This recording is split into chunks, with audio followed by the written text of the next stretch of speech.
আজকে আমি রান্না করলাম পনিরের একটি তরকারি। একটু বড় সাইজের পনির, দেখতেই পাচ্ছেন, কেটে নন রিফাইন্ড তেলে ভেজে নিয়েছি। ওই তেলের মধ্যেই কাজু বাদাম বাটা, কড়াইশুঁটি সেদ্ধ করে বাটা, কিশমিশ বাটা, আর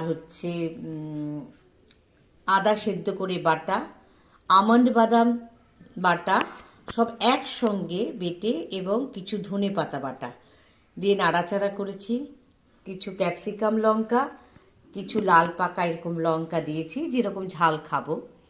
নাড়াচাড়া করে একটু গরম জল দিয়েছি। গরম জলের বদলে দুধ দিতে পারেন, দইও দিতে পারেন। আমি দই বা দুধ কিছু দিনই আজকে গরম জল দিয়েছি। আর একটু জিরে ভাজা গুঁড়ো ঘরে ছিল দিয়েছি, সামান্য একটু ঘি করে খাবেন। দারুণ খেতে হয়, দারুণ খেতে হয়, করে দেখুন না একবার।